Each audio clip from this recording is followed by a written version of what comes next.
할렐루야. 예, 반갑습니다. 또 이처럼 귀한 우리 김해교회에 와서 또 오늘 제재 헌신 예배의 말씀 같이 나누면서 함께 은혜 받게 돼서 너무 감사하게 생각합니다. 우리 모두에게 하나님 주시는 은혜와 평강이 함께 하시길 바라고, 또 그 하나님 주시는 은혜와 평강 때문에 늘 주 안에서 행복하시기를 간절히 축복합니다. 제가 부교육자로 섬기던 충신교회에 박정순 목사님이 종종 집회를 나가셨습니다. 그럼 그 집회에 항상 따라다니시는 집사님이 한 분이 계셨어요. 음향 사업을 하시는 분이었는데, 박정순 목사님이 이 성대와 또 이 성량 때문에 또 이 음향에 굉장히 민감하셔서 그분이 다 이 음향 장비를 들고 다니시면서 집회 시작하기 전에 먼저 가셔서 다 세팅을 해 놓으시고, 그리고 집회가 끝날 때까지 그 시간마다 음향을 조정하면서 그렇게 박정순 목사님의 사역을 도우셨던 집사님이 있습니다. 그 집사님의 손자가 감기가 걸렸어요. 처음엔 단순하게 그냥 감기겠거니 생각하고 그 동네 병원을 다니면서 치료를 받았습니다. 하지만 좀처럼 낫질 않았습니다. 이에 그 집사님이 혹시 폐렴이 아닐까 하는 생각에 그 인근에 있는 종합병원으로 손자를 데리고 갔지요. 그리고 마침 집사님도 언제부턴가 잔기침을 계속 하고 있었기 때문에 그 손자와 함께 이 집사님도 같이 한번 검사하면서 폐를, 이 가슴 사진을 한번 찍어보게 되었습니다. 검사 결과 손자는 다행히 그냥 단순한 감기였습니다. 그러나 문제는 집사님 자기 자신에게 있었다는 거죠.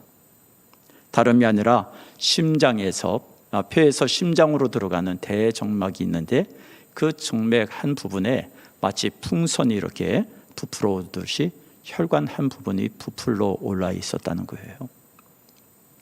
의사가 말했답니다. 만약 이 풍선같이 기형적으로 부풀어 오른 이 혈관이 터지게 되면 악소리도 못하고 그 자리에서 즉사하게 됩니다. 지금 상태가 아주 심각합니다. 그러니 집에 가지 마시고 지금 검사 몇 가지 한 다음에 빨리 수술을 합시다. 손자 때문에 병원에 가셨던 집사님, 그 자리에서 즉시 입원했고, 그리고 의사의 말대로 그 다음날 무려 9시간에 걸친 대수술을 하게 되었습니다. 어느 정도 회복이 되고 난 다음에 저와 대화를 나눌 시간이 있었어요. 이런 이야기 저런 이야기를 나누다가 제게 이런 말씀을 하시더군요. 갑자기 우통을 벗더니 한번 목사님 보세요 그러는데 이 앞에서부터 이 둥어리까지 이 수술한 자국이 크게 나 있었습니다. 그러면서 이런 말씀을 하세요. 목사님, 건강검진이라는 것이 굉장히 중요한데 그것을 미처 몰랐습니다. 병원에 가서 검사하기 전까지는 제가 그렇게 심각하고 위험한 상태인지 전혀 몰랐습니다. 아마 제 건강을 자신하면서 그대로 그냥 지났다면 정말 큰일 날 뻔했습니다. 아픈 데가 있든 없든 간에 정기적으로 건강검진을 꼭 받아봐야 되겠다, 그렇게 생각을 했습니다. 그런 이야기를 하셨습니다. 여러분, 사람들은 병원에 가는 것을 무척 싫어합니다. 저도 역시 마찬가지입니다. 그래서 아플 때는 할 수 없지만 그 외에는 병원에 잘 가지 않습니다.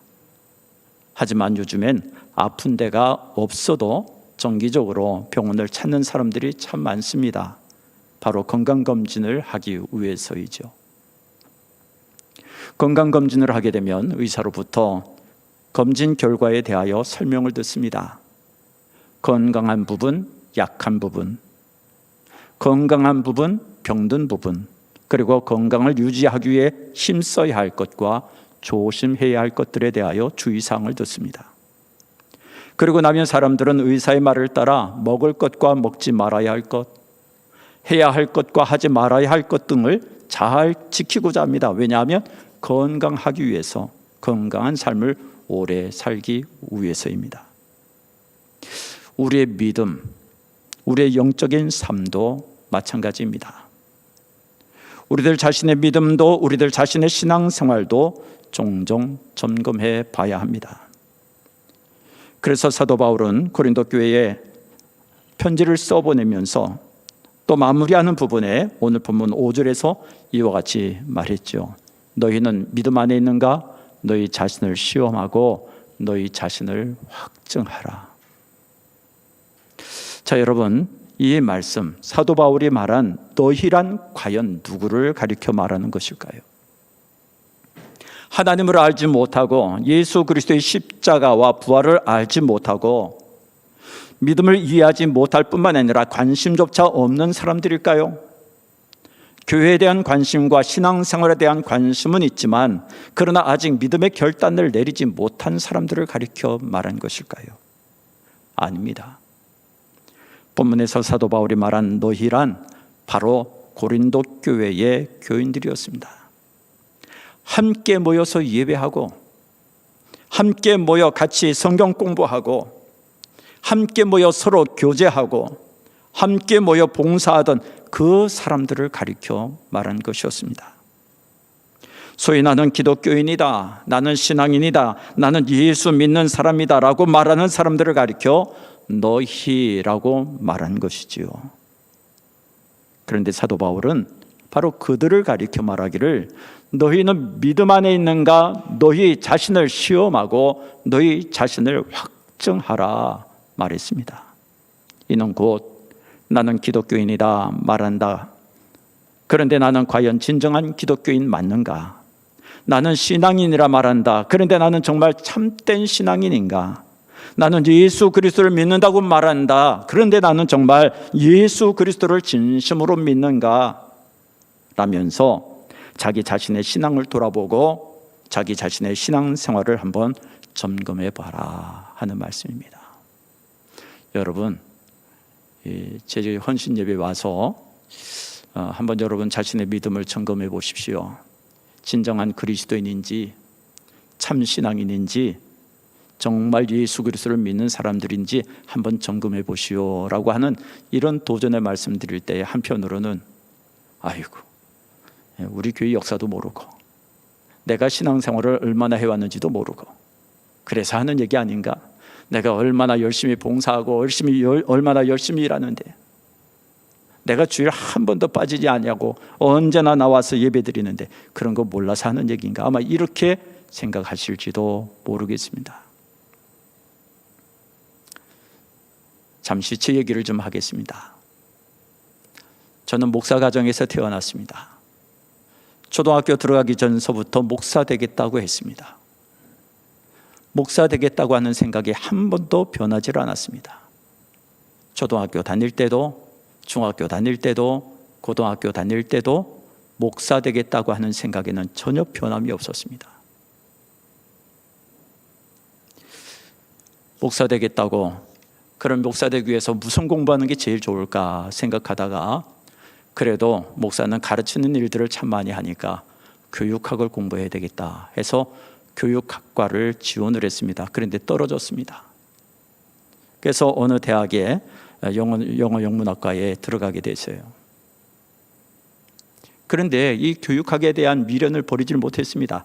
어떻게 해서든지 교육학을 공부하고 싶었습니다. 그래서 편입 준비를 했죠. 편입 준비하다 보니까 알게 된 사실이 있었습니다. 교육학에는 두 가지 교육학이 있더라. 하나는 일반 교육, 공교육, 소위 학교 교육에 관한 학문으로서 일반 교육학이 있고 또 하나는 종교 교육학. 그 종교 교육학 중에는 대표적인 것이 기독교 교육학이 있더라. 그 사실을 알고는 내가 목사 될 것인데 일반 교육보다는 기독교 교육을 해야 되겠다 해서 장로의 신학대학 학부 2학년으로 편입을 했습니다. 그런데 문제는 신학대학으로 편입을 해서 공부를 하는 중에 신학대학이라고 하는 그 특성상 소식이 많이 들려와요. 교계의 소식, 목사님들에 대한 소식, 뭐 이런 소식을 많이 접하게 되는데 좋은 이야기도 있지만 좋지 못한 이야기, 덕스러운 얘기도 있지만 불미스러운 이야기도 참 많이 들려오더라고요. 그런데 저도 한 신앙인으로서, 한 젊은이로서 이렇게 신앙생활하면서 목사 되겠다고 준비하면서 신학대학을 다니는데 제 자신의 눈으로 보기에도 정말 불미스럽고 이건 아닌데 하는 모습들이 너무 많이 보여지고 너무 많이 들려왔습니다. 이런 마음이 들었죠. 정말 저 사람들이 하나님을 믿는가? 하나님의 실존을 믿는가?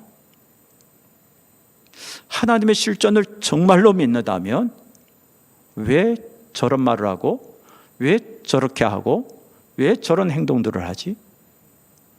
이런 비판적인 생각이 막 들기 시작했어요. 그런데다가 마침 1980년도 여름이었습니다. 조선일보 사회면 아랫단에 조그만 기사가 하나 났어요.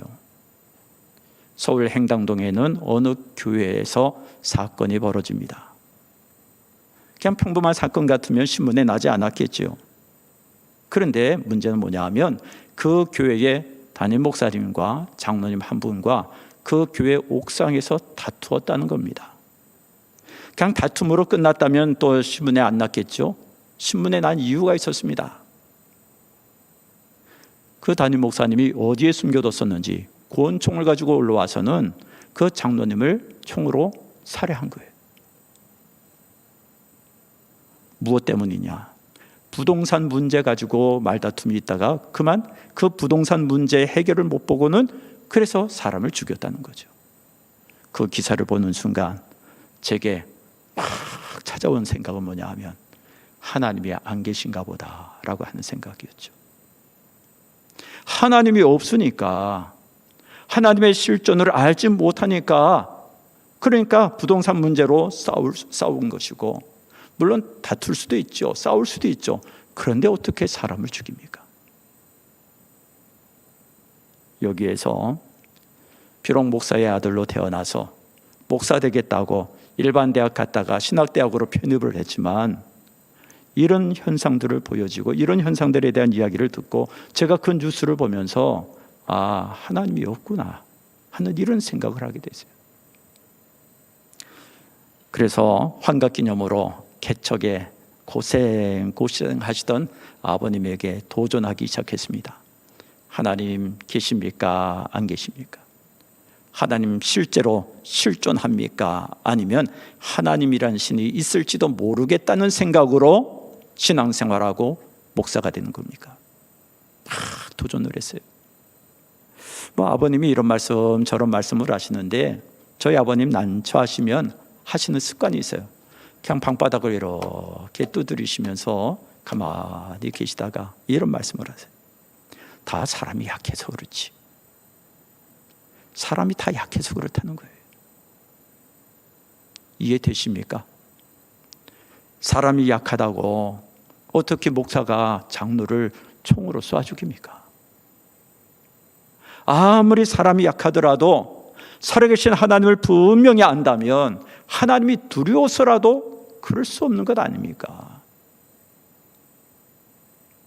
하나님이 안 계신 거예요. 하나님이 없는 거예요. 결국 제 결론이 도달했어요. 하나님 없다. 하나님 없다.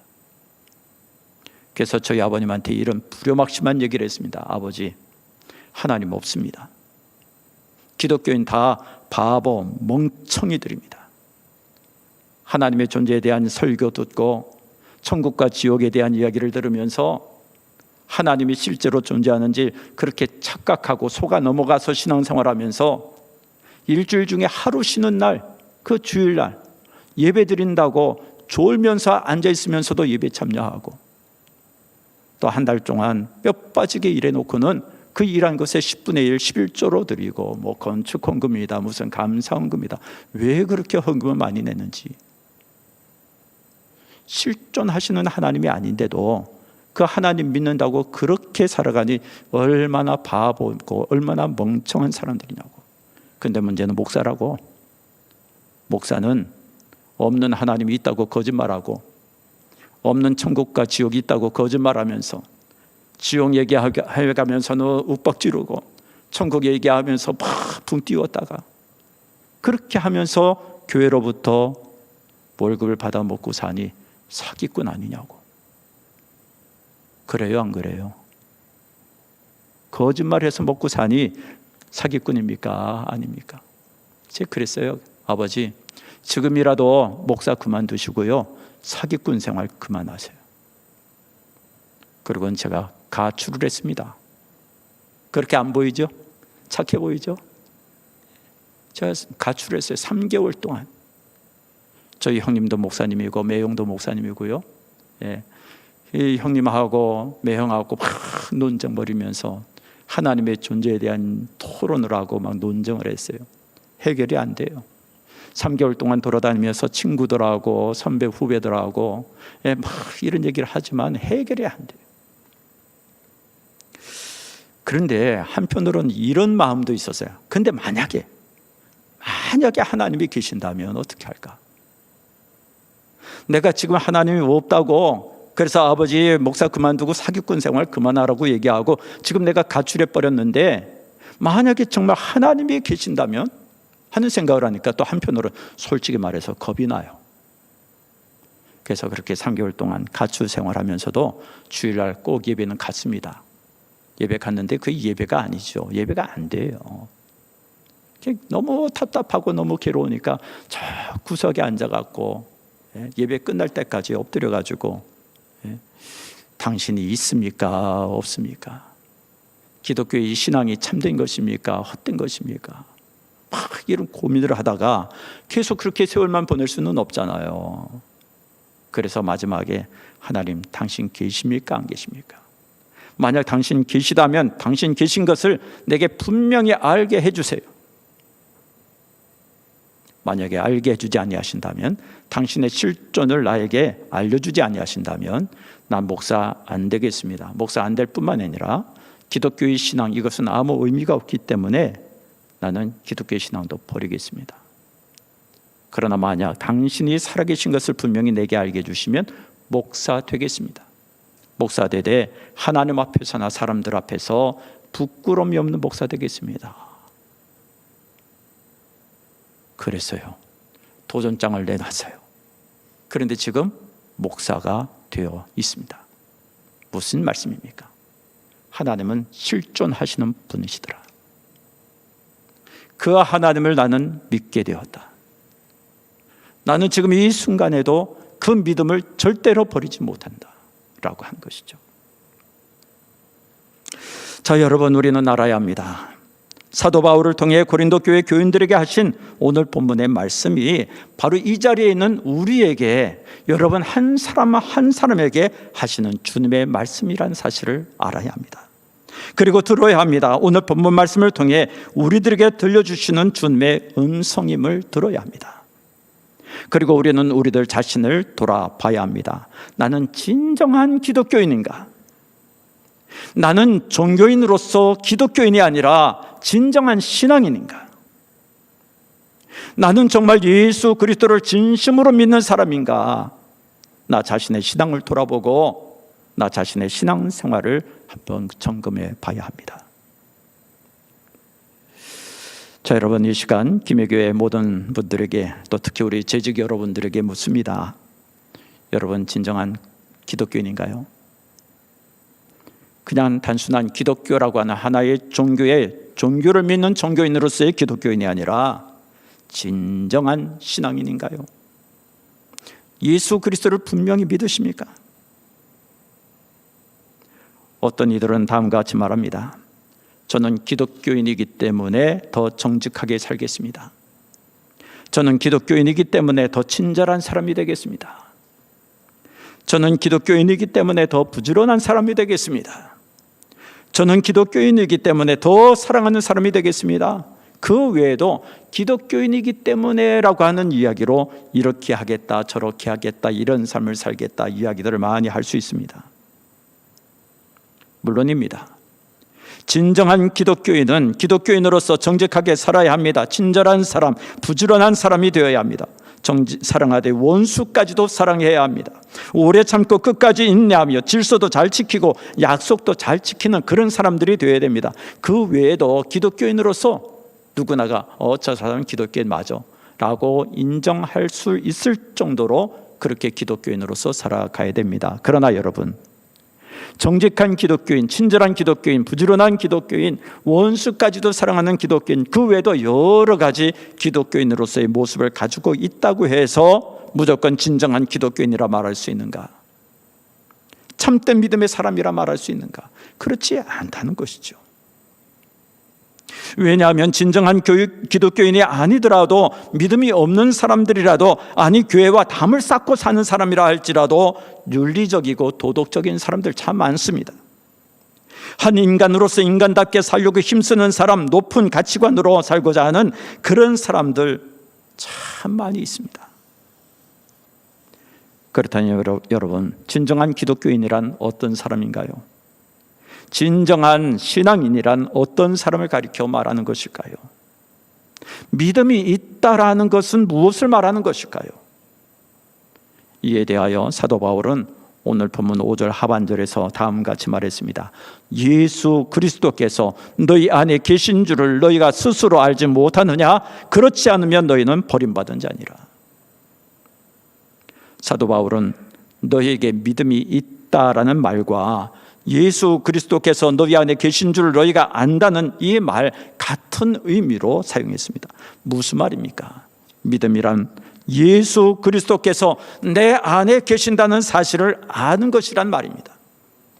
예수 그리스도께서 내 안에 계신다는 사실을 알 때 이 지식적인 머리로만 아는 차원에서의 그런 지식이 아니라 전인격적인 차원에서 구체적인 삶으로 아는 것을 말합니다. 이런 우스갯얘기가 있어요.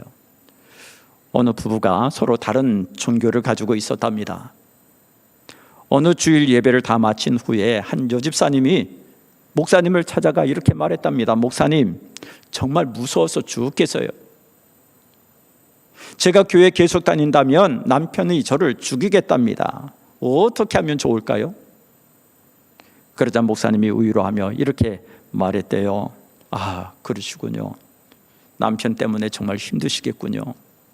그래도 어찌합니까? 참고 견뎌야죠. 너무너무 힘들겠지만 믿음 가지고 기도합시다. 저도 위해서 기도해 드릴게요. 하나님이 집사님을 지켜주실 줄로 믿습니다. 보통 그렇게 얘기들 많이 하잖아요. 그 다음 주일이 되었답니다. 지난 주일에 그 여집사님이 다시 목사님을 찾아와 말했답니다. 목사님, 다행히 아직까지는 무사했습니다. 그런데 목사님 어떻게 하죠? 왜요? 무슨 일이 있습니까? 예, 목사님, 어제는 제 남편이 다른 말을 했어요. 아, 그래요?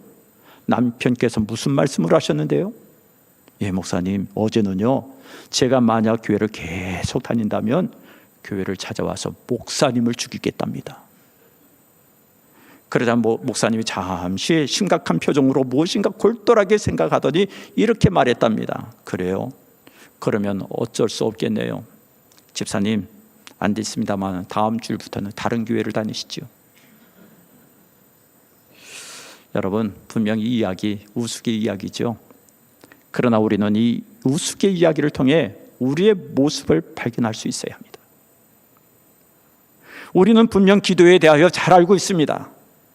기도는 하나님을 믿는 사람들에게 주신 특권이라는 사실도 잘 알고 있습니다. 하나님은 하나님을 믿는 사람들의 기도에 응답하신다는 사실도 잘 알고 있습니다. 그래서 우리는 우리의 기도를 들으시는 하나님께 기도할 수 있는 것이고, 기도하면 하나님께서 분명 우리의 기도를 들으신다고 잘 알고 있습니다. 그러나 문제는 기도하지 않는다는 것이죠. 기도를 한다 하더라도 기도의 결과에 대해 별로 기대하지 않는다는 겁니다. 왜요? 하나님께서 믿는 자들의 기도에 응답하신다는 사실, 하나님께서 내 기도를 들어주신다는 사실, 또한 기도는 능력이 있으면 나에게 기도의 특권을 주셨다는 사실에 대해서 이 머리로는 알고 있지만은 진심으로 믿지 못하기 때문에 기도하지 않는다는 거죠. 믿음이란 참 중요한 것입니다. 아니, 절대적인 것입니다. 믿음이 없으면 절대로 안 됩니다.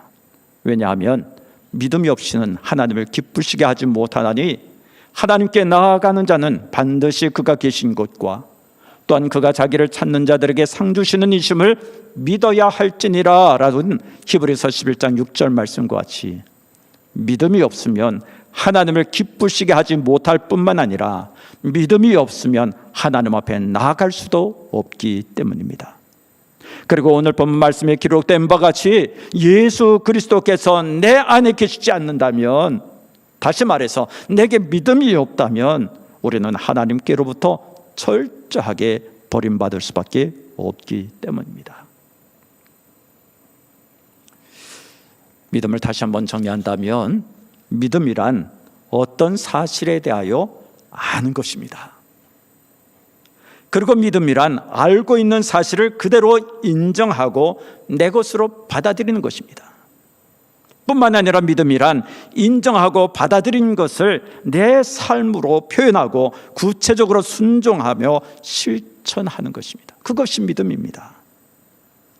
따라서 내가 예수 그리스도를 믿는다는 것은 예수 그리스도께서 나의 죄를 용서하시고 나를 구원하시기 위해 십자가에 못 박혀 죽으셨다는 사실을 분명히 아는 것이고, 나를 구원하시고 살리시기 위해 십자가 달리신 예수 그리스도, 그 예수 그리스도를 나의 구주로 인정하고 내 주님으로 받아들이는 것이요, 또한 나의 주님 되신 예수 그리스도의 그 뜻을 따라, 그분의 말씀을 따라 그대로 순종하면서 사는 것입니다. 특별히 우리 주님은 믿음에 대하여 야고보서 2장 14절과 20절, 28, 26절에서 이와 같이 말씀하셨습니다.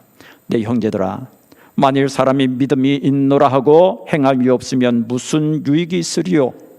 그 믿음이 능히 자기를 구원하겠느냐? 허탄한 사람아, 행함이 없는 믿음이 헛것인 줄을 알고자 하느냐? 영혼 없는 몸이 죽은 것 같이 행함이 없는 믿음은 죽은 것이니라. 그렇습니다. 행함이 없는 믿음은 아무 유익이 없습니다. 행함이 없는 믿음으로는 구원받을 수 없습니다. 행함이 없는 믿음은 헛것입니다. 알맹이 없는 껍데기 믿음입니다. 행함이 없는 믿음은 죽은 것입니다. 그러나 진정한 믿음은 행함으로 나타나고, 건강한 믿음은 행함이 따르며, 산 믿음은 열매로 나타나게 됩니다. 어떤 사람이 신앙이 건강치 못하고 병이 든 사람에게 나타나는 몇 가지 증상, 또 신앙이 건강한 사람들의 모습에 대하여 이렇게 좀 분석하고 분류를 했어요. 우선 신앙이 건강치 못하고 병이 든 사람들의 모습, 이런 특징이 있답니다. 한번 여러분들 다 믿음이 있으시죠? 그러나 한번 점검해 보세요. 첫째, 성경 말씀이 재미없고 그래서 성경 읽기가 싫어진다. 둘째, 기도하는 것이 힘들어지고 그래서 기도하는 시간이 점점 줄어든다.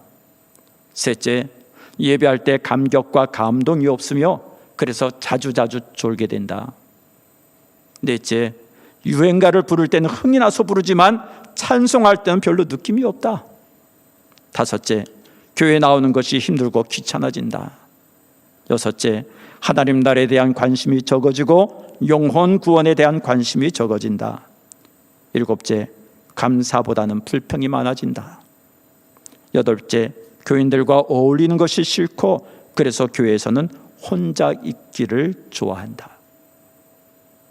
그러나 신앙이 건강한 사람들의 모습에 대해서도 이렇게 또 정리를 했어요. 첫째, 하나님을 신뢰하지 않고 사람을 신뢰하는 것을 보고 부끄럽게 생각한다. 둘째, 죄를 범했을 때 진실로 부끄러워한다.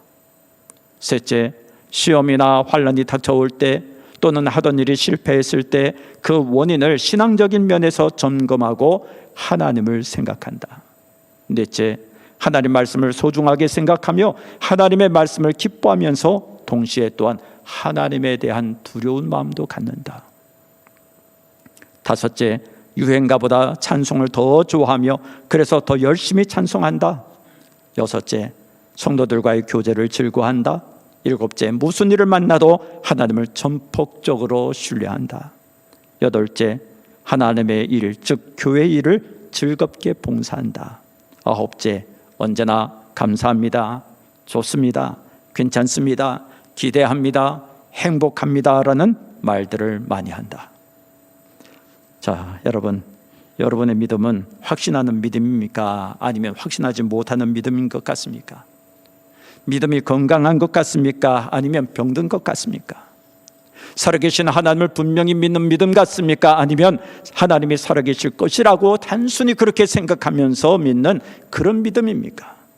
그것도 아니면 하나님의 살아계심에 대한 믿음이 전혀 없는데 그냥 믿는 척하는 것입니까? 예수께서 나를 위하여 이 세상에 오셨고, 예수께서 나를 위해 십자가에 못 박혀 돌아가셨고, 예수께서 십자가에 못 박혀 돌아가심으로 나의 모든 죄 다 용서해 주셨고, 그래서 내가 구원받았다는 사실을 확실히 믿는 믿음의 소유자들입니까? 아닙니까? 예수께서 나를 위해 이 세상에 오셨다 하니 그런 줄로 생각하고, 예수께서 나를 위해 십자가에 못 박히셨다 하니 그런 줄로 생각하고, 예수께서 십자가에 못 박혀 돌아가심으로 내 죄를 용서해 주셨다 하니 그런 줄로 알지만, 내 모든 죄를 다 용서받았다는 사실과 내가 구원받았다는 사실에 대한 확신이나 감격 없이 단지 기독교인의 한 사람으로서, 김해교회 교인의 한 사람으로서, 김해교회 재직의 한 사람으로서 그저 교회만 드나들지는 않습니까? 지금 어떤 마음을 품고 있는지, 지금 어떤 생각을 하고 있는지, 지금 어떤 말을 하며 지금 어떤 행동을 하고 있는지 하나님의 모든 것을 다 살펴보신다.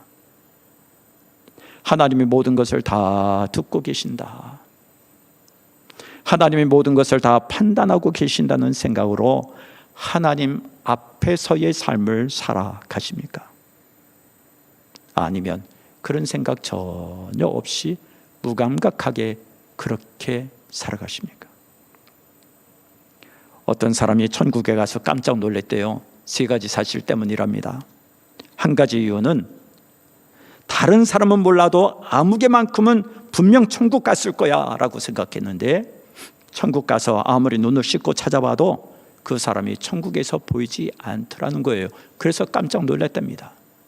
다른 한 가지 이유는 다른 사람들은 모두 천국에 가도 그 아무개만큼은 절대로 천국 가지 못했을 거야 라고 생각했는데, 천국에 가서 보니 그 사람이 와 있더라는 거죠. 그래서 놀랐고요. 그리고 또 다른 한 가지 이유는 나 같은 사람도 천국에 와 있네 라면서 자기 자신이 천국에 와 있어서 깜짝 놀랐답니다. 김해교회 성도 여러분, 김해교회 재직 여러분, 한번 시험하고 한번 확정해 봅시다. 내게 진정한 믿음이 있는가 시험하고 확정합시다. 나의 믿음은 건강한 믿음인가 아니면 병든 믿음인가를 시험하고 확정합시다. 그래서 주님으로부터 인정받고, 주님으로부터 쓰임받고, 주님으로부터 칭찬 듣고, 주님으로부터 갚아주시는 그 하나님의 은혜의 풍성함을 경험하면서 주님 섬기는 그런 성도와 지직들 되십시다. 조금 찬양 조금 이따 하겠어요. 한 가지 좀 더 말씀을 좀 드리고자 합니다. 이제 목회 생활이 그렇게 쉽지만은 않은 것 같아요. 많은 일들을 해야 되니까 이 능력이 모자라서, 또 아는 것도 부족해서 참 하지 못할 때, 실수할 때도 참 많이 있죠. 제가 그것 때문에 속상해하고 마음 아파할 때가 있는데요, 때로는 사람 때문에 마음고생하고 힘들어할 때도 있어요. 단지 목사만이 아니라 아마 우리 재직 여러분들 주님 몸된 교회에서 나름대로 잘 섬기려고 그러는데, 그 어떤 사람의 말 때문에, 또 어떤 사람의 끊이지 아니하는 그런 험담 때문에, 또 손가락질 때문에, 또 시기 질투나 또 심지어는 모함 때문에 힘들어할 때도 혹시 있을지 모르겠습니다. 저도 한때 사람 때문에 너무너무 힘들었어요.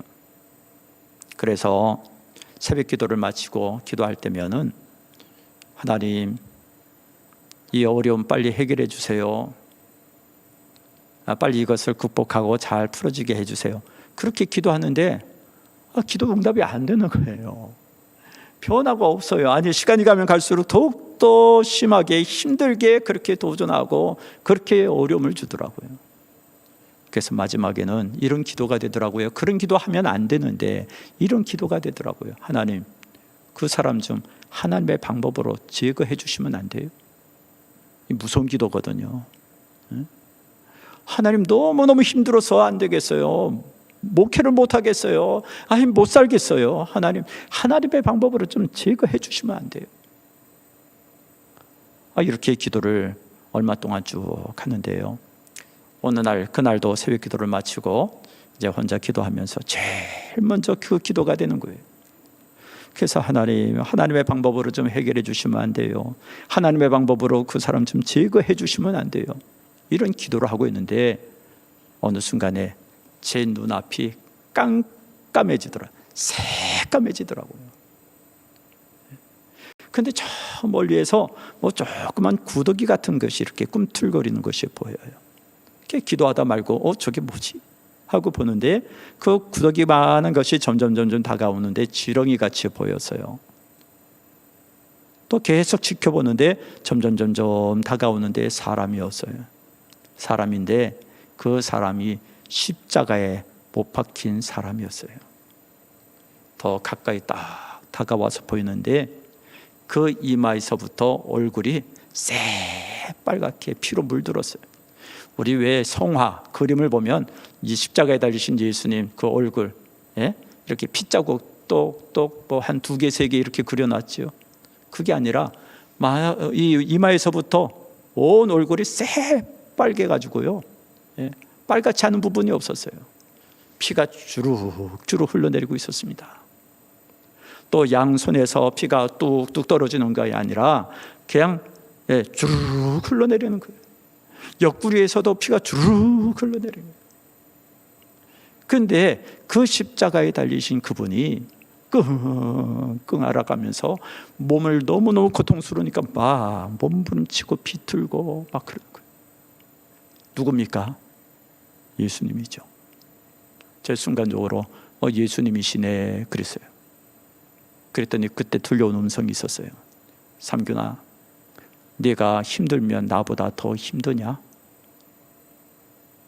삼균아, 네가 아프고 고통스러우면 나보다 더 아프고 더 고통스럽냐?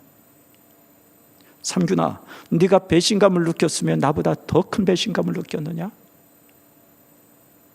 당연히 아니죠. 그래서 아닙니다, 주님.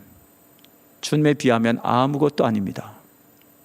그랬더니 마지막으로 한마디 들려오는 것이 있었어요. 내가 너 때문에. 무슨 얘기입니까? 내가 너 때문에 십자가에 못 박혔다. 내가 너 때문에 가시관을 썼다. 내가 너 때문에 너를 위하여 모든 피를 남김없이 다 흘렸다. 내가 너 때문에 배신당했고, 내가 너 때문에 괴로움과 고통을 당했고, 내가 너 때문에 이렇게 힘들어서 몸부림치는 것이다 라고 하는 말씀이죠. 그 순간 기도가 바뀌었어요. 그 이후로 바뀌었어요. 하나님 그 사람 하나님의 방법으로 제거해 주시면 안 됩니다. 그 사람 용서해 주세요. 그리고는 그 아들과 딸을 위해서 기도하기 시작했습니다. 여러분, 이 말씀을 왜 드리냐 하면 말씀드린 것처럼 주님을 섬기다 보면, 교회 일을 하다 보면 억울하게 마음고생할 때가 있습니다. 그럴 때 관두지 뭐 이럴 수 있죠. 그러나 여러분, 주님께서 나 때문에 당하신 그 고통을 포기하지 않고 끝까지 짊어지셨다는 사실을 생각하면서 왜 날 사랑하셨나? 이게 왜 은혜인가? 라고 하는 것을 생각하면서 주님, 나도 주님 사랑할게요. 나도 주님께서 맡기신 일 최선을 다해서 감당하며 충성할게요. 바르게 잘 감당하겠습니다. 이런 결단이 순간순간마다 있게 되시기를 간절히 축복합니다. 이제 찬양하겠습니다. 예수님 나를 위해 죽으셨네. 왜 날 사랑하나?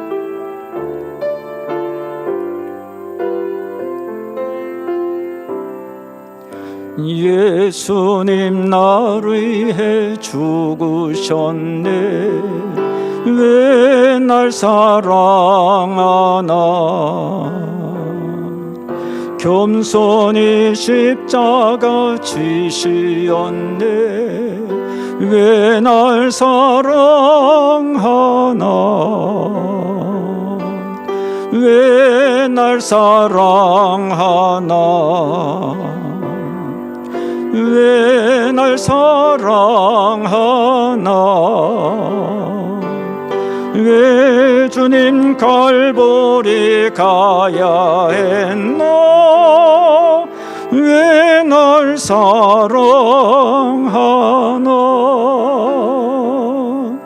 손과 발 나를 위해 지키셨네 왜 날 사랑하나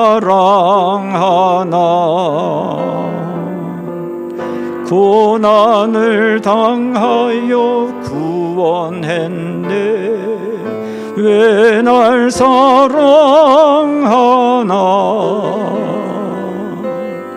왜 날 사랑하나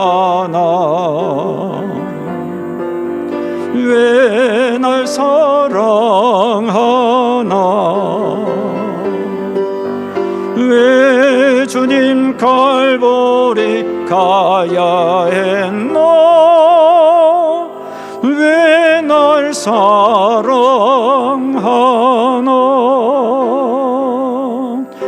내 대신 고통을 당하셨네 왜 날 사랑하나 죄 용서 받을 수 없었는데 왜 날 사랑하나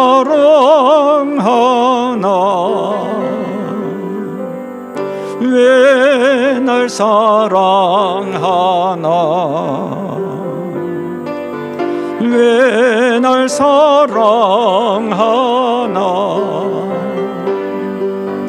왜 주님 갈보리 가야 했나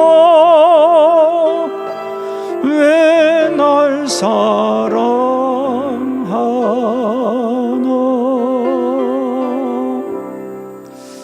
예, 잠시 눈을 감으시겠습니다. 그리고 조금 전에 불렀던 찬양의 가사 예수님 나를 위해 죽으셨네 겸손히 십자가 지시었네 손과 발 날 위해 찢기셨네 고난을 당하셨네 내 대신 고통을 당하셨네 죄 용서받을 수 없는 날 왜 사랑하나 왜 날 사랑하나. 여러분 진정 하나님의 살아계심과 예수 그리스도의 십자가의 은혜로 내가 구원받았다는 사실과 또 구원받은 자들로서 하나님 나라에 대한 소망, 부활의 소망을 가지고 산다는 것, 이것은 엄청난 축복입니다. 이 축복을 알고 주님 올 한 해 동안에도 내게 맡겨주신 이 사명, 재직으로서의 이 사명을 잘 감당케 하여 주옵소서. 우리 한 1분 정도만 조용히 묵상으로 하나님 앞에 기도하겠습니다.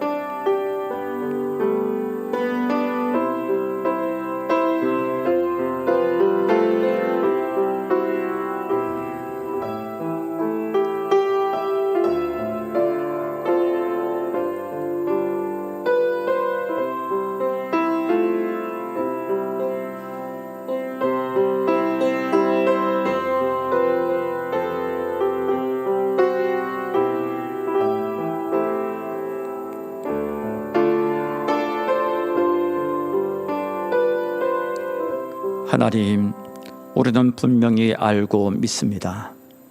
하나님의 살아계심을 분명히 알고 믿습니다. 예수께서 십자가에 못 박혀 죽으심으로 나의 구원자가 되셨으며 나로 믿을 때에 구원받게 하셨음을 분명히 알고 믿습니다. 또 나같이 천하고 무능한 나에게도 귀한 직분 맡겨주셔서 목사로서, 장로로서, 집사로서, 권사로서, 재직으로서 섬길 수 있게 하신 은혜, 그것이 하나님의 크신 축복이요 은혜인 것을 알고 믿습니다. 그 믿음 가지고 2022년도 이 한 해 동안에도 맡겨진 직분을 따라, 맡겨진 사명을 따라, 직책을 따라 최선을 다하여 충성하게 사오니 주여 우리의 믿음 없음을 불쌍히 여기시고 믿음을 더하여 주시옵시며 내 능력으로 내 노력으로 되지 아니하오니 주 성령님 나와 함께 하셔서 능히 감당할 수 있는 능력과 힘을 덧입혀 주시옵소서. 예수님의 이름으로 간절히 기도드리옵나이다. 아멘.